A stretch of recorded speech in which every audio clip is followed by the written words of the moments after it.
तो अभी तक जितनी हमने अकाउंटिंग करी है इशू ऑफ शेयर कैपिटल की, उससे थोड़ा सा अलग, हल्का सा अलग आपको मिलेगा इसमें।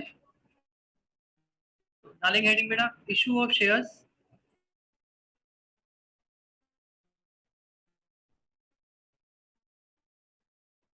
फॉर कंसिडरेशन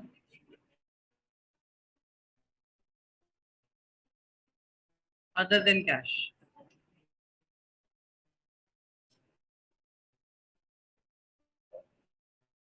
ये है टॉपिक का नाम।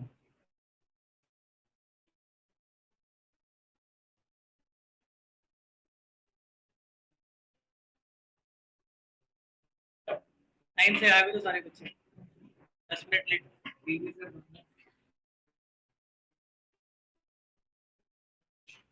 भी टॉपिक का नाम लिखा।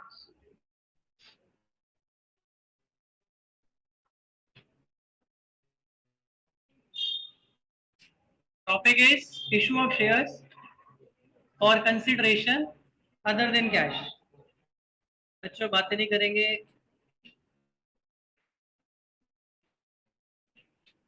कंपनी अपने शेयर्स को दो तरीके से इशू करती है, या तो कैश में या फिर काइंड में। कैश का मतलब क्या हुआ? पब्लिक को शेयर ऑफर करे, पब्लिक ने शेयर परचेज करे और उसके बदले में पैसे रिसीव कर लिया। कई बार ऐसा होता है कंपनी शेयर इशू कर देती है बट उसके बदले में पैसे नहीं मिलते। मतलब सर शेयर फ्री में दे दिए? नहीं, कंपनी किसी एसेट को ले लेती है और जिससे एसेट खरीदा उसको कैश ना देके उसके बदले में शेयर देती है। तो यहाँ पे शेयर इशू किए जा रहे हैं कंपनी की तरफ से for consideration other than cash, मतलब कंपनी को कैश नहीं मिल रहा, शेयर इशू करके कंपनी को कोई एसेट मिल रहा है और उस एसेट के अगेंस्ट में कंपनी शेयर इशू कर रही है। इस एग्जांपल के लिए कंपनी ने 1 लाख रुपए की मशीन खरीदी। अब जिससे मशीन खरीदी उसको 1 लाख की पेमेंट करनी है कैश में, कंपनी ने उसको पेमेंट नहीं करी। कंपनी ने क्या किया, ये लो हमारी कंपनी के शेयर्स, उसी वैल्यू के शेयर्स दे दिए जिससे हमने मशीन खरीदी थी। ऐसी कंपनी ने बिल्डिंग परचेज करी, जिससे बिल्डिंग खरीदी उसको अपनी कंपनी के शेयर दे दिए। इसका मतलब जिसको शेयर मिले क्या उसने कंपनी को कैश दिया? नो, उसने तो बिल्डिंग दी है, तो उसने मशीन दी है। क्या हमने उसको कुछ कैश दिया? नो, उसके बदले में शेयर्स दे दिए। तो मतलब दोनों तरफ से कोई भी कैश ना लिया गया और ना ही दिया गया। तो इसे बोलते हैं हम issue of shares for consideration of cash. तो अब आपको इसकी अकाउंटिंग करनी है। कंपनी जब एसेट खरीदेगी और उसके बाद शेयर इशू करेगी तो क्या एंट्री बनेगी बुक्स के अंदर? हाँ, ये पॉसिबिलिटी बनती है। कंपनी कई बार एसेट खरीदती है, कुछ पार्ट पेमेंट कैश में कर देती है, वो कहते हैं इतना कैश ले लो हमसे और बाकी बैलेंस के लिए हमसे शेयर्स ले। ठीक है, तो अगर कुछ कैश नहीं दिया गया तो सारे अमाउंट के लिए ही कंपनी शेयर इशू कर देगी। तो कैसे होगी सारी अकाउंटिंग वो अब सीखेंगे इस टॉपिक के अंदर, बहुत इंपॉर्टेंट है। 3 नंबर का एग्जाम में आएगा, कंफर्म्ड है, कोई नहीं रोक सकता इसको, हर बार ये पेपर में आता है। तो हमें यहाँ पे 3 एंट्रीज बनानी पड़ेंगी। पहली एंट्री बनाएंगे जब एसेट खरीदा जाएगा, दूसरी एंट्री बनाएंगे कुछ पार्ट पेमेंट होगी और तीसरी एंट्री बनेगी जब शेयर इशू होगी। जिससे कंपनी एसेट खरीद रही है उसको बोलते हैं वेंडर। क्या बोलते हैं? वेंडर। वेंडर का मतलब सेलर, बेचने वाला। खरीदने वाला कौन है? कंपनी। बेचने वाला कौन है? वेंडर है। एंट्री किसके बुक्स में पास कर रही है ये भी इंपॉर्टेंट है। ये भी आपको पता होना चाहिए कि हम ये एंट्री पास करेंगे इस सारी ट्रांजेक्शन की, वो किसकी बुक में पास कर रहे हैं? तो कंपनी की बुक्स में पास कर रहे हैं। तो कंपनी कौन? वेंडर नहीं। कंपनी कौन? परचेजर। कंपनी कौन? बायर, जो एसेट खरीद रही है और शेयर इशू कर रही है। ठीक है, तो all accounting entries are pass in the books of purchasing company. ठीक है, वेंडर के बुक्स में नहीं, परचेजिंग कंपनी की बुक में एंट्री पास करनी है। तो चलिए बेटा क्या क्या एंट्री बनेगी। पहली एंट्री लिखेंगे, पहली एंट्री लिखेंगे entry number 1, when asset is purchase.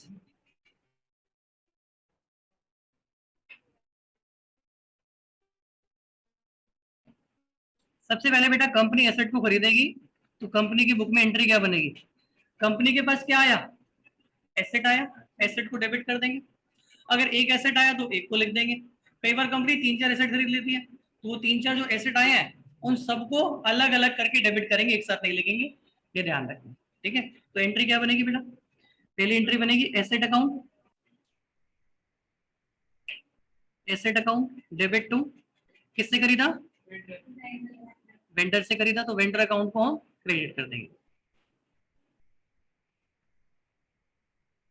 और इस एंट्री को आपने ध्यान रखना है, हम किस प्राइस पे रिकॉर्ड करेंगे, जिस प्राइस पे हम उस एसेट को परचेज कर रहे हैं। एग्रीड वैल्यू, एवी का मतलब एग्रीड वैल्यू, जिस वैल्यू पे हमने एसेट को खरीदा। नरेशन क्या बनेगी इसकी, दी एसेट इज परचेज।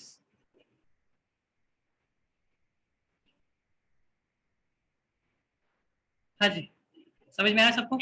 जैसे एग्जांपल के लिए, कंपनी ने मशीन को परचेज किया वेंडर एस लिमिटेड से। एस लिमिटेड एक कंपनी है जिससे कंपनी मशीन खरीदती है। हमारी कंपनी अदर है, दूसरी कंपनी हमारी। एस लिमिटेड कौन है, हमारी वेंडर कंपनी है जो हमें ये मशीन दे रही है। तो कंपनी अपनी बुक में एंट्री क्या पास करेगी, मशीन आई कंपनी के पास, मशीन को डेबिट करेंगे, और किससे आई, वेंडर से आई। वेंडर कौन है, एस लिमिटेड। तो क्वेश्चन के अंदर आपको एसेट का और वेंडर का नाम दिया होगा, तो आप वेंडर या एसेट वर्ड यूज नहीं करेंगे, एसेट का नाम लिखेंगे और वेंडर का नाम लिखेंगे। इफ इन केस अगर एसेट या वेंडर का नाम मिसिंग है तो फिर आप एसेट या वेंडर यूज कर सकते हो। ठीक है, तो एसेट पता है कौन सा है, वेंडर कौन है, अगर नाम गिवन है तो आपने नाम लिखना हमेशा। और ये एंट्री हमेशा किस अमाउंट से पास होगी, जिस अमाउंट से हम एसेट को खरीद रहे हैं। ठीक है, एग्रीड वैल्यू पे हम इसको लिखेंगे। हमने सपोज को 10 लाख रुपए की मशीन खरीदी, तो ये एंट्री पास करेंगे 10 लाख रुपए से। विदाउट इसके अंदर सबको समझ में आ गया। सेकेंड एंट्री, अब ये देखा जाएगा क्या 10 लाख में से कोई पार्ट पेमेंट हुई, कुछ अमाउंट दे तो नहीं दिया कंपनी ने। अगर दिया होगा तो आपको एक एंट्री और पास करनी पड़ेगी। सेकंड नंबर पे जो एंट्री पास करेंगे वो पार्ट पेमेंट की एंट्री पास करेंगे। ठीक है, ये पार्ट पेमेंट की एंट्री तभी करनी है जब क्वेश्चन के अंदर पेमेंट के लिए बोला हो। अगर पेमेंट के लिए नहीं बोला होगा तो आप पार्ट पेमेंट वाली एंट्री पास नहीं करेंगे। ठीक है, तो इसका मतलब सेकंड एंट्री जो है वो हर क्वेश्चन में नहीं होगी। ठीक है, वो हर क्वेश्चन में नहीं होगी, जहां बोला गया पेमेंट के लिए वहां पे आपको करनी है। तो क्या लिखेंगे बेटा, एंट्री लिखो, व्हेन पार्ट पेमेंट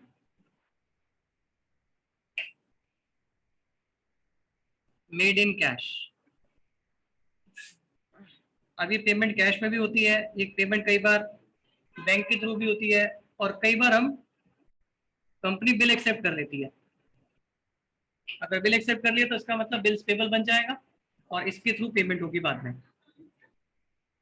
तो क्या एंट्री पास करेंगे, अगर सपोज करो कि 2 लाख की पेमेंट हमने वेंडर को पे कर दिया कैश, तो एंट्री बनाएंगे वेंडर अकाउंट डेबिट,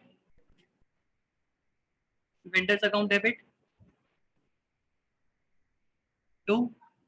अगर कैश दिया तो आप कैश अकाउंट लिखेंगे, चेक से पेमेंट करी तो बैंक अकाउंट लिखेंगे, और अगर कोई बिल एक्सेप्ट कर लिया तो BP account. Narration, being part payment made in cash, bank या फिर बिल एक्सेप्टेड। मैंने एज्यूम किया अभी 10 लाख रुपए की मशीन थी, 10 लाख में से 2 लाख की पेमेंट हो गई है, तो 2 लाख रुपए यहाँ लिखो। अब बताओ 2 लाख देने के बाद अब वेंडर को कितना अमाउंट पेबल है, हमें वेंडर को कितना अमाउंट देना है, बोलो 8 लाख रुपए देना है। तो अब 8 लाख के लिए हम क्या बोल रहे हैं कि हम आपको अपनी कंपनी के शेयर्स दे देंगे। ओके, तो थर्ड एंट्री बनेगी, when shares are issued to vendor. Vendor को जब हम शेयर इशू करेंगे। अब शेयर इशू करने के दो तरीके होते हैं कंपनी के पास, या तो कंपनी शेयर को पार पे इशू करती है या फिर प्रीमियम पे इशू करती है ना।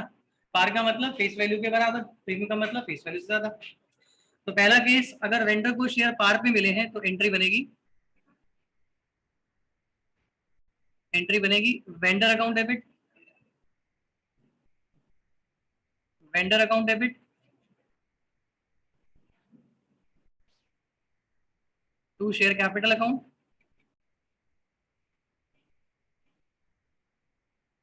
Being share issue to vendor at पार।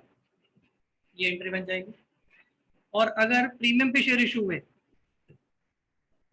तो प्रीमियम के केस में प्रीमियम भी आएगा। तो प्रीमियम को क्या करना पड़ेगा, बोलो बेटा, प्रीमियम को हम क्या करते हैं, अरे बोलो ना, vendor account debit to share capital account, और प्रीमियम को कहाँ रिकॉर्ड किया जाता है, सिक्योरिटी प्रीमियम अकाउंट के अंदर।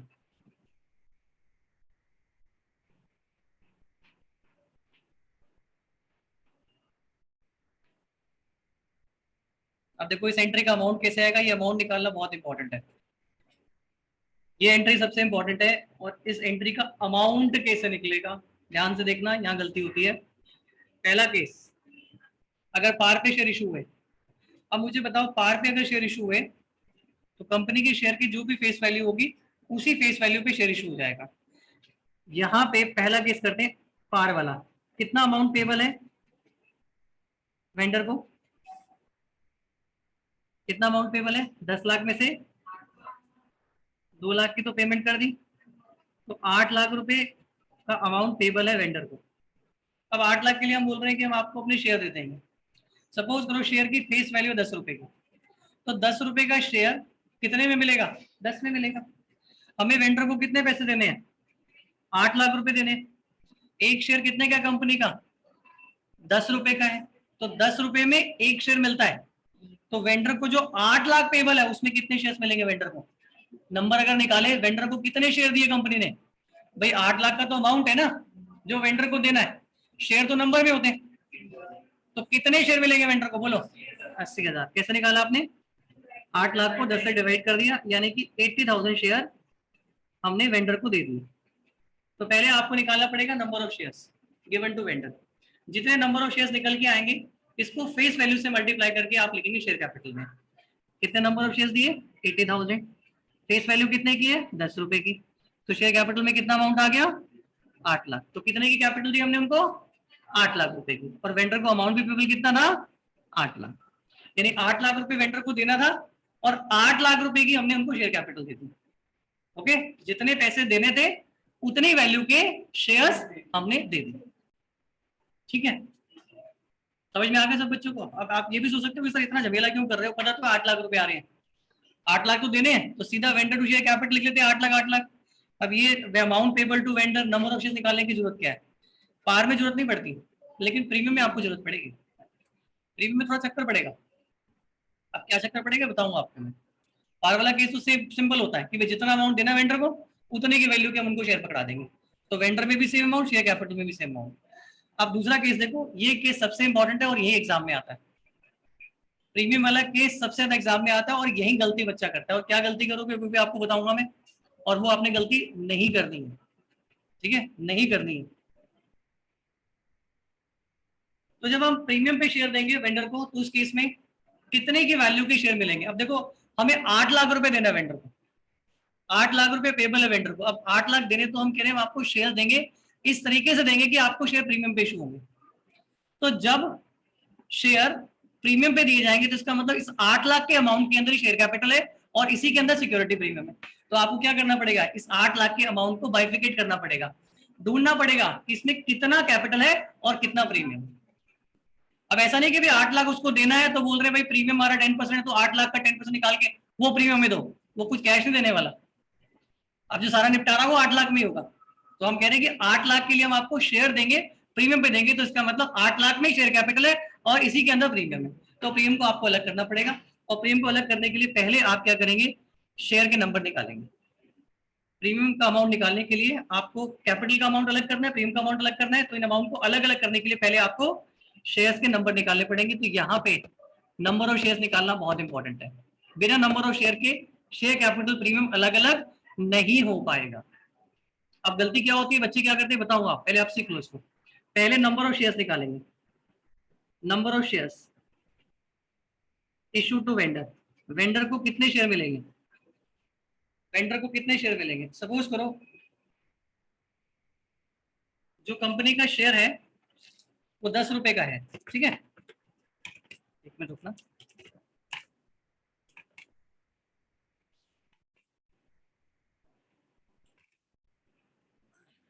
कैसे निकालेंगे हम?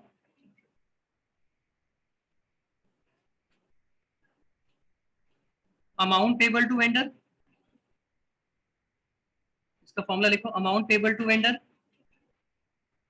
अपॉन में इशू प्राइस। वेंडर को कितना अमाउंट पेबल है? 8 लाख रुपए का अमाउंट पेबल है। सपोज करो शेयर की फेस वैल्यू है 10 रुपए की। अब प्रीमियम पे तो क्या होगा? 10 में तो इशू होगा नहीं, 10 में इशू नहीं होगा, 10 से ज्यादा की वैल्यू में शेयर इशू होगा। मैं कहता हूँ प्रीमियम का अमाउंट कंपनी ने लिया 6 रुपए, मैंने प्रीमियम लिया 6 रुपए, तो कितने में शेयर इशू हुआ बताओ? 16 में हुआ। यानी 10 का शेयर 10 में नहीं मिलेगा वेंडर को, 16 में मिलेगा। तो मुझे बताओ वेंडर को एक शेयर कितने में मिलेगा? 16 रुपीज में मिलेगा। अगर 16 रुपए में एक शेयर मिलेगा तो 8 लाख में कितने शेयर मिलेंगे? तो आपको 8 लाख को डिवाइड किससे करना पड़ेगा? 16 से करना पड़ेगा। ध्यान रखना यहाँ पे 10 से डिवाइड नहीं करोगे आप, क्योंकि वेंडर को आप 10 रुपए में शेयर नहीं दे रहे हो, 10 वाला शेयर आप 16 में दे रहे हो। तो 16 में अगर उसको एक शेयर मिलेगा तो 8 लाख में कितने शेयर मिलेंगे वो निकल के आ जाएंगे हमारे पास। कैसे निकालोगे? 8 लाख डिवाइड बाय 16, तो ये आगे 50,000, यानी वेंडर को हम शेयर देंगे 50,000। तो मुझे बताओ 50,000 शेयर की कैपिटल की वैल्यू क्या है? 8 लाख नहीं है, 8 लाख थोड़ी है, 50,000 शेयर है और एक शेयर की वैल्यू कितने की है? 10 रुपए की है। तो इसका मतलब शेयर कैपिटल का अमाउंट कितना हो गया? 5 लाख हो गया। सर वो तो 8 लाख देने थे हमें, कैपिटल तो 5 लाख है, वो 3 लाख आ गए। 3 लाख प्रीमियम का अमाउंट है, ठीक है बेटा। तो 50,000 इंटू 6, 3 लाख रुपए प्रीमियम। यानी हमने क्या किया, 8 लाख में से कैपिटल अलग कर लिया, प्रीमियम अलग कर लिया, वेंडर को बोल दिया भाई तेरे को 8 लाख देना है, हमारी जो शेयर्स मिलेंगे तेरे को वो 5 लाख की वैल्यू के मिलेंगे। अब वेंडर कहेगा भाई मेरे को तो 8 लाख देने थे, 5 लाख के शेयर क्यों पकड़ा रहे हो? हम बोलेंगे भाई देख तेरे को प्रीमियम पे शेयर दे रहे हैं, तो 8 लाख में से 3 लाख रुपए का अमाउंट प्रीमियम का है, ठीक है। तेरे को शेयर मिलेंगे 5 लाख के और 3 लाख रुपए का तेरे को प्रीमियम देना है, ठीक है। तो उसी 8 लाख के अंदर 5 लाख कैपिटल है और 3 लाख रुपए प्रीमियम है। तो आप क्या करेंगे, एंट्री के अंदर अलग अलग करके लिख देंगे। तो 8 लाख रुपीज आ गया वेंडर में, ये अमाउंट पेबल था। शेयर कैपिटल में कितना आ गया? 5 लाख, और प्रीमियम में कितना आ गया? 3 लाख। समझ में आ गया? देख पा रहे हो यहाँ पे कि कैसे आया? 50,000 इंटू में 10, 50,000 इंटू में 6। Is it okay to everyone? Clear? तो बेटा वेंडर वाले जो क्वेश्चंस करेंगे अभी हम, और ये जो इशू वाली एंट्री पास करेंगे, इस वाली एंट्री का अमाउंट कभी भी बिना नंबर ऑफ शेयर्स निकाल के नहीं करना आपको। हमेशा पहले नंबर ऑफ शेयर्स निकालने हैं और उसके बाद फिर अमाउंट एंट्री में फिल करना है। जितने नंबर आएंगे उसको फेस वैल्यू से मल्टीप्लाई करके आप कैपिटल में लिख दोगे। जितना अमाउंट पेबल था और जितने की कैपिटल है उसका डिफरेंस कहाँ पे? सिक्योरिटी प्रीमियम अकाउंट के अंदर। अगर आप सिचुएशन को देखो, जब हमने पार पे वेंडर को दिए थे तो कितने शेयर्स मिल रहे थे वेंडर को? बोलो। वेंडर को 80,000 शेयर्स दिए हमने। जब पार पे दिए तो 80 दिए, क्योंकि हमने उससे प्रीमियम लेना नहीं है। 8 लाख के लिए शेयर देने 10 रुपए वाले, तो 80,000 शेयर्स मिल गए। लेकिन प्रीमियम के केस में हमें 10 रुपए का शेयर नहीं देना उसको, हमें कितने का शेयर देना है? 16 का एक शेयर देना है। तो 16 के हिसाब से नंबर ऑफ शेयर तो कम बनेंगे ना। तो ये चीज ध्यान रखना कि जब प्रीमियम पे शेयर दिए जाएंगे तो उस केस के अंदर जितना अमाउंट देना होगा वेंडर को उससे हम कम अमाउंट के शेयर्स देंगे, तभी तो प्रीमियम आएगा। तो इसलिए हमेशा कैपिटल कम अमाउंट की मिलेगी प्रीमियम के केस के अंदर। पार में जितना अमाउंट टेबल है उतने की कैपिटल, प्रीमियम में कैपिटल का अमाउंट कम हो जाएगा, बाकी डिफरेंस प्रीमियम। आई होप सबको समझ में आ गया, ठीक है। तो प्रीमियम में बस ध्यान रखना कैपिटल अलग करना है, प्रीमियम अलग करना। क्लियर बेटा? तो इसके ऊपर आपको एमसीक्यू क्वेश्चन भी मिलेंगे, देखना पेपर के अंदर। ये जो मैंने वर्किंग करी है ना, ये वाली नंबर ऑफ शेयर्स निकाल के दिखा दो, शेयर कैपिटल का अमाउंट निकाल के दिखा दो, प्रीमियम बताओ कितना है, ठीक है। ये अलग अलग करने वाले एमसीक्यू क्वेश्चंस बहुत आते हैं पेपर में। तो ये working note is very very important. और हाँ, क्वेश्चन के अंदर एंट्री में तो अमाउंट बिना इस वर्किंग नोट के निकलेगा ही नहीं। अब बच्चे अक्सर गलती क्या करते हैं, मैं गलती बताता हूँ बच्चे क्या होती है बच्चों की, नोट कर लिया आप लोगों ने? अब देखो गलती क्या करते हैं बच्चे, अभी मैंने आपको इतना समझा भी दिया, फिर भी क्या होता है जब टेस्ट में बच्चों को देता हूँ या बच्चे स्कूल में करते हैं तो वो क्या करते हैं, जल्दबाजी में नंबर ऑफ शेयर्स निकालते नहीं है। अगर क्वेश्चन में बोला गया कि प्रीमियम 10% है तो वो क्या करेंगे, 8 लाख यहाँ लिखेंगे और 8 लाख का 10% निकालेंगे, 80,000 वो प्रीमियम में लिख देंगे और बैलेंसिंग फिगर यहाँ डाल देंगे। समझ रहे हो कि वो कह रहा है कि 8 लाख का अमाउंट देना है, 10% का प्रीमियम है, तो 8 लाख का 10% निकाला वो एसपीआर में डाल दिया और 7,20,000 अपना डिफरेंस निकाला वो कैपिटल करे।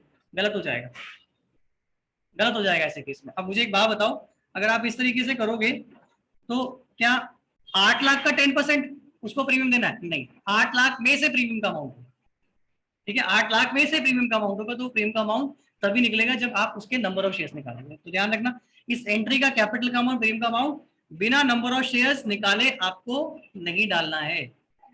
लेकिन हाँ, अगर क्वेश्चन ही आपको नंबर ऑफ शेयर्स बता दे,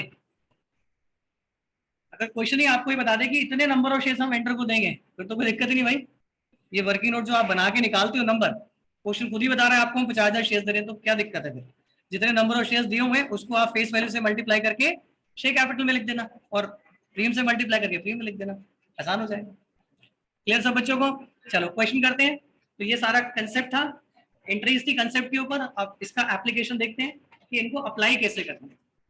ठीक है, देखो समझ में तभी आते हैं क्वेश्चन जब हम क्वेश्चन करके देखते हैं कि इन चीजों को हमने सीखा है तो ये क्वेश्चन में अप्लाई कैसे होंगे। ऐसा नहीं कि भाई आपको आगे टॉपिक समझ में आप सारे क्वेश्चंस कर लोगे, अब तो हमें इसके ऊपर कई क्वेश्चंस कर करके देखने पड़ेंगे और सारे कॉन्सेप्ट को अप्लाई करके देखना पड़ेगा, तब जाके क्लैरिटी आएगी। चलो बुक निकालो फटाफट।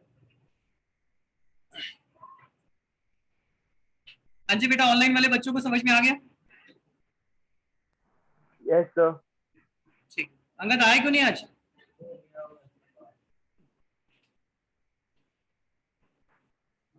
सर तबीयत खराब थी। इन्हें आप भी नहीं आए? सर मेरी ना वैन लेट आई थी तो इसलिए ठीक, टाइम नहीं था। दिखाओ बेटा, एक बुक दे दो मेरे को।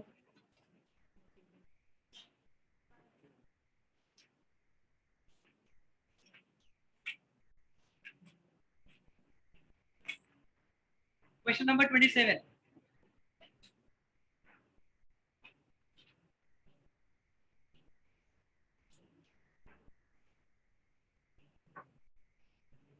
Question number 27।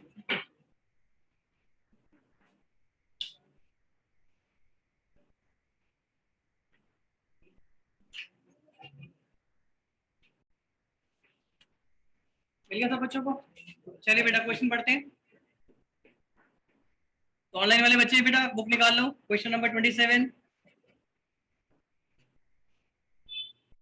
पेज नंबर है 9.116।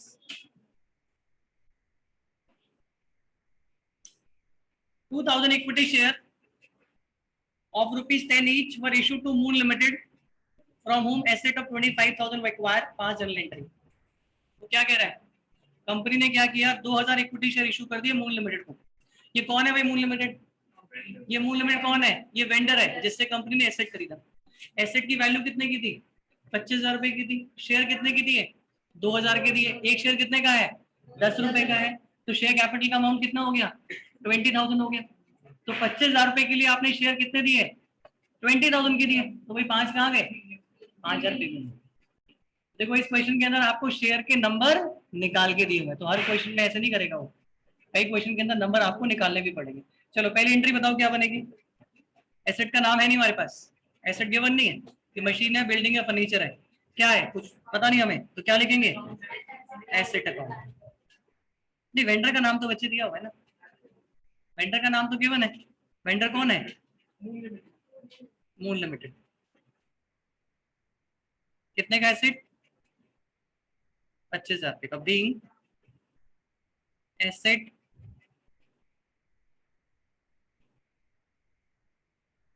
इस परचेज।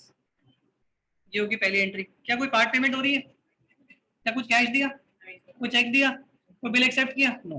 तो सेकंड एंट्री जो है वो पास नहीं होगी। अब सीधा थर्ड एंट्री। थर्ड एंट्री कौन सी होती है? जब हम वेंडर को शेयर इशू करते हैं। तो Moon limited account, Moon limited को डेबिट कर दोगे टू शेयर कैपिटल अकाउंट। अब इक्विटी शेयर इशू है तो इक्विटी शेयर कैपिटल लिखोगे, to security premium account, to security premium. Okay. अब शेयर के नंबर आपको गिवन है, कितने नंबर दिए हैं? 2000। एक शेयर कितने का? 10 रुपए का। तो कितना अमाउंट आ गया कैपिटल का? 20,000। ध्यान रखना बेटा, शेयर कैपिटल के सामने हमेशा शेयर की फेस वैल्यू आती है। मतलब एक शेयर की फेस वैल्यू 10 रुपए, तो 2000 शेयर की फेस वैल्यू कितनी होगी? 20,000।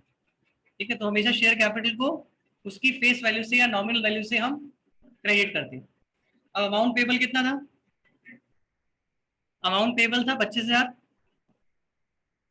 तो प्रीमियम कितना हो गया? 5,000।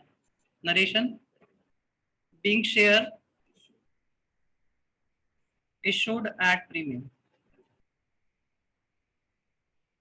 फिर आउट तो नहीं इसके अंदर? सब बच्चों क्लियर? क्वेश्चन हो गया।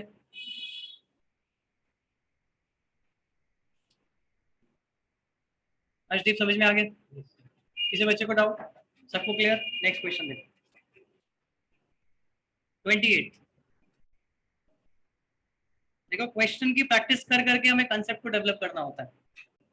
जब तक आप देखेंगे नहीं एंट्रीज को, सीखेंगे नहीं, तब तक नहीं हो पाएगा।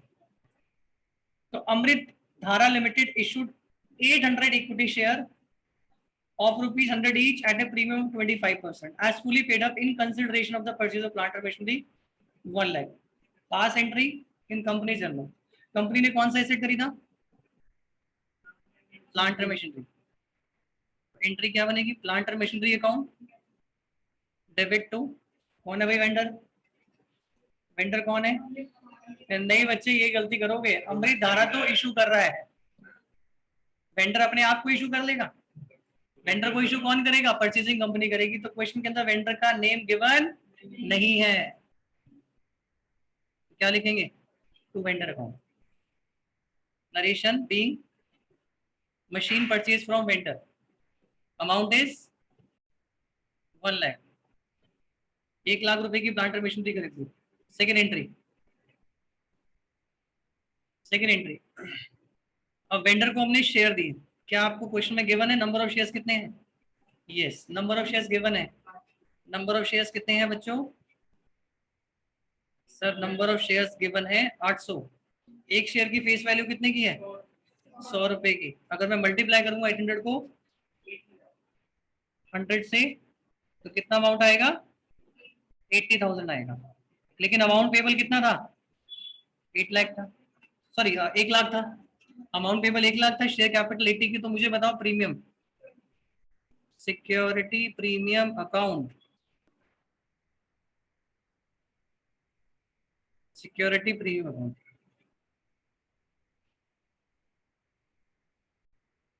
Security premium account.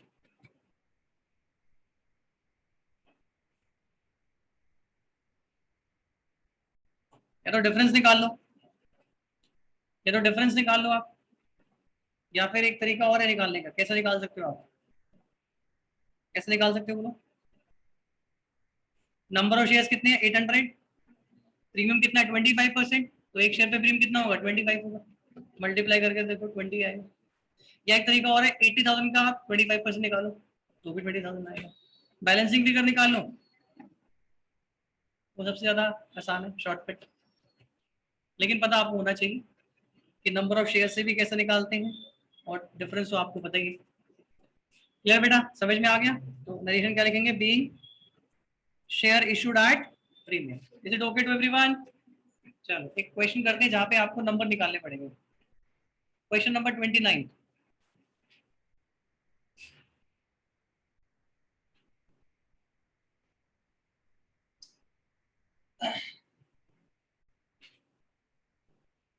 Z Limited purchased furniture 2,20,000 from CD Limited.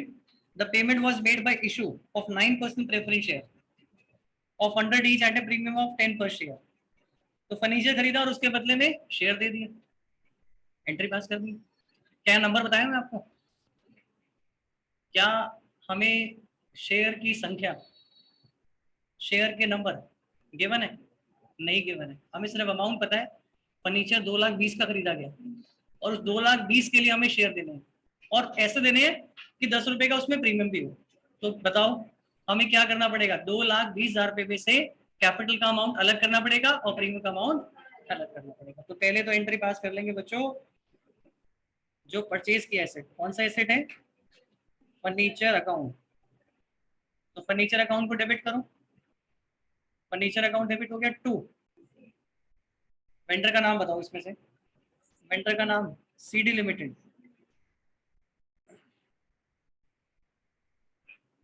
Being furniture purchase from CD limited. Amount कितना है? 2,20,000, 2,20,000। ओके। एंट्री नंबर 2, कोई पार्ट पेमेंट तो है नहीं, तो CD limited, CD limited account 2 9% preference share capital. अब हमने इक्विटी लिखा था ना, अब यहाँ पे आपको गिवन है कि प्रेफरेंस शेयर इशू कर रहे हैं तो प्रेफरेंस लिखना पड़ेगा। आई होप इक्विटी और प्रेफरेंस का मतलब सबको पता है। To security premium amount,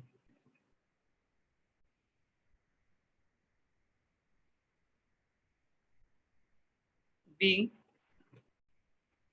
share issued at premium. अब इस एंट्री का अमाउंट हमें कैलकुलेट करना है।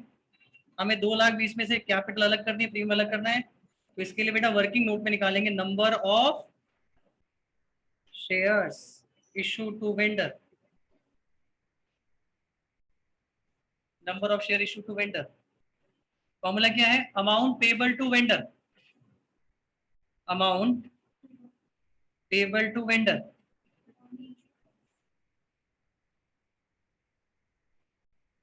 अपॉन में issue price. Amount payable to vendor कितना है?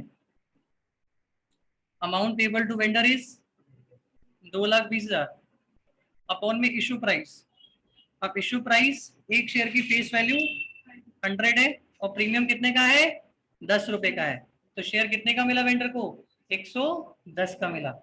तो बेटा 110 रुपए में अगर एक शेयर होगा तो 2,20,000 में कितने शेयर होंगे? निकालोगे 2,20 डिवाइड बाय 110, तो सीधा निकल गया 2,000। यानी वेंडर को जो शेयर मिले हैं वो 2,000 मिले हैं, शेयर की संख्या 2,000। अब इस 2,000 शेयर की वैल्यू कैसे निकालोगे? इसको फेस वैल्यू से मल्टीप्लाई कर दोगे, इसको फेस वैल्यू से मल्टीप्लाई कर दोगे। तो बताओ शेयर की फेस वैल्यू कितने की है? 100 रुपए की है। तो 2,000 इंटू 100 शेयर कैपिटल के सामने आ जाएगा 2,20,000 और सॉरी 2,00,000। वेंडर को कितना अमाउंट पेबल है? 2,20,000। तो प्रीमियम बताओ कितना हो गया? 20,000। आया समझ में? भाई शेयर के कितने नंबर मिले उसको? 2,000 मिले। अब इन 2,000 की वैल्यू कितनी है कैपिटल की? फेस वैल्यू से मल्टीप्लाई करो। हमेशा फेस वैल्यू से मल्टीप्लाई करके कैपिटल का अमाउंट आता है। तो कितना हो गया? 2,00,000। तो मुझे बताओ 2,20,000 देने थे, 2,00,000 कैपिटल दिए तो 20,000 क्या होगा? प्रीमियम होगा। तो मैंने ऊपर बैलेंसिंग फिगर निकाली, आप ऐसे भी निकाल सकते हो। 2,000 को मल्टीप्लाई कर दो एक शेयर के प्रीमियम से, तो कितना हो गया? 20,000। Okay clear? तो यहाँ पे आ गया 2,20,000 और 2,20,000 में से 2,00,000 अलग कर लिया और 20,000 अलग कर लिया, हो गया क्वेश्चन।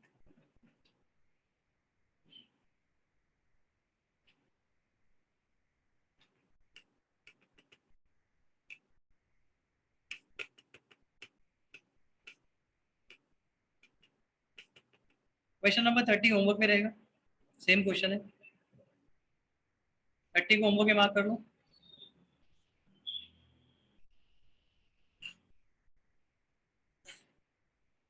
31 में कुछ पार्ट पेमेंट भी आ रही है, तो अभी तक कोई क्वेश्चन नहीं किया जिसमें कुछ पेमेंट भी हुई है। अब इस क्वेश्चन के अंदर कुछ पेमेंट भी करेंगे, तो जो पेमेंट हो जाएगी उसको माइनस करके बाकी अमाउंट के लिए शेयर इशू कर देंगे। देखो बच्चों, Jain limited purchase machinery costing rupees 10 lakh from IL limited. 50% the amount was paid by check and the balance 50% the company issued equity share of 100 each at a premium of 25%। बेटा 10 लाख रुपए का हमने एसेट खरीदा, payment कितनी कर दी? 50%, यानी 5 लाख की पेमेंट होगी। 5 लाख की पेमेंट चेक से कर दी, यानी बैंक से पेमेंट होगी। बाकी 5 लाख के लिए शेयर दे दिए गए, और शेयर कैसे दिए? प्रीमियम पे दिए। तो इसका मतलब बाकी जो बैलेंस के लिए शेयर दिए हैं उस 5 लाख के अंदर शेयर कैपिटल का भी अमाउंट है और उसमें प्रीमियम का अमाउंट है, तो अलग अलग करना पड़ेगा इसके अंदर। शेयर की संख्या नंबर आपको नहीं दी हो, तो देखो पहली एंट्री क्या बनेगी? क्या परचेज किया है? Machinery account debit to vendor. क्या वेंडर का नाम है? कौन है?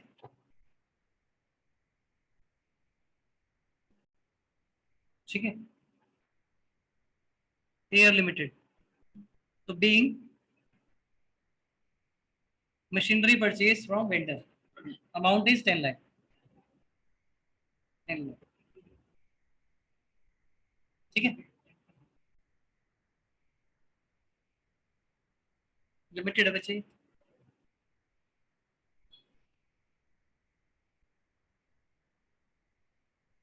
इसके बाद वेंडर को पार्ट पेमेंट कर दी, ये पहली एंट्री होगी। सेकेंड एंट्री, अब पार्ट पेमेंट की एंट्री करोगे। Vendor account debit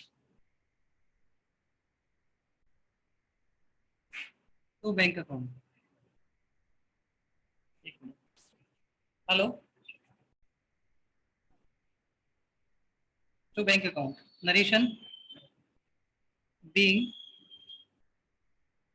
part payment made to vendor. कितना पेमेंट कर दिया? 50%। 50% 10 लाख का 5 लाख रुपए होता है। ओके बच्चों, कोई डाउट तो नहीं?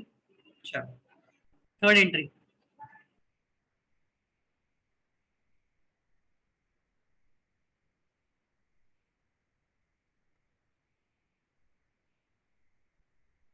थर्ड एंट्री के अंदर हमने शेयर इशू करे हैं। शेयर कौन से दिए हैं? इक्विटी ऑफ प्रेफरेंस इक्विटी दिए हैं।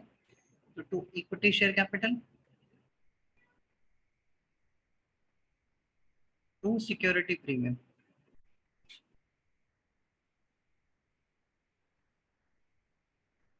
बोले बच्चों अमाउंट कैसे आएगा?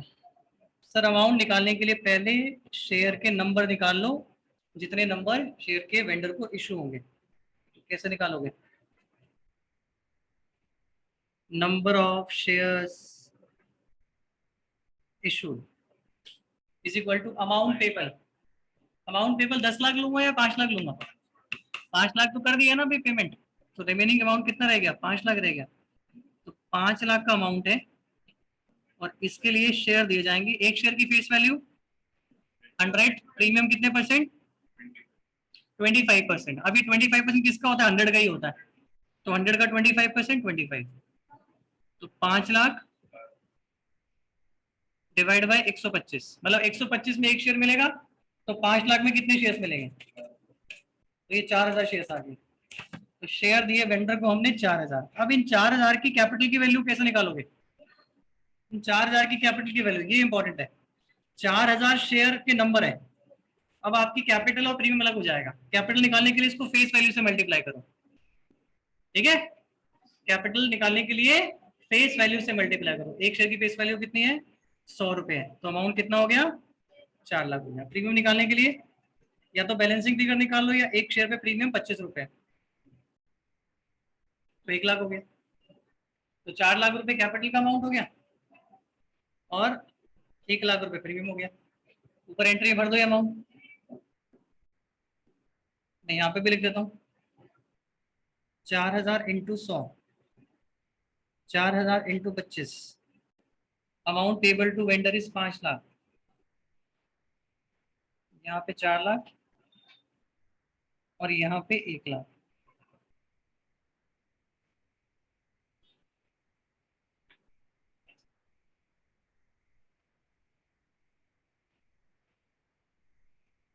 Is it okay to everyone? समझ में आ गया? ऑनलाइन वाले बच्चों को समझ में आ रहा है? Yes, बात sir. की नहीं? बोलो बच्चों, समझ में आ रहा है? ओके।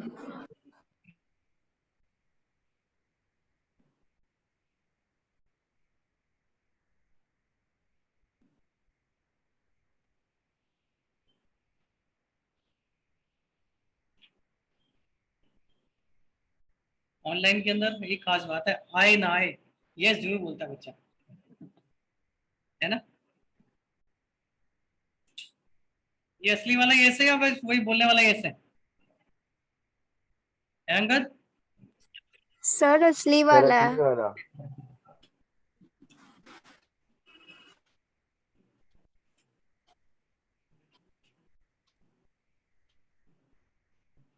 आप लोगों को ऑनलाइन क्लास में ऐसा ही लगता है जैसे यहाँ बैठ के पढ़ रहे होते हो?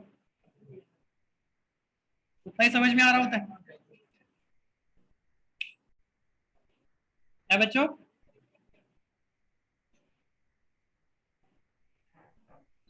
Sir, थोड़ा बहुत कम आता है पर आता है. बड़ा बहुत कम आता है। तो बाहर गया होगा अंगद, घर पे नहीं है? नहीं सर, घर पे हूँ.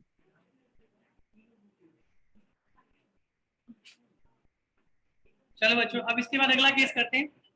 इसी के अंदर कई बार ऐसा होता है बच्चों, एक कंपनी दूसरी कंपनी के पूरे बिजनेस को खरीद लेती है। जैसे एक कंपनी है ए लिमिटेड, ध्यान से सुना एग्जांपल, और दूसरी है बी लिमिटेड। एग्जांपल समझ लो। ए लिमिटेड ने क्या किया? बी लिमिटेड के पूरे बिजनेस को खरीद लिया। पूरा बिजनेस खरीदने का मतलब एसेट भी आ गए और लाइबिलिटी भी आ गई। अब क्या करेगी ए लिमिटेड, बी लिमिटेड को पेमेंट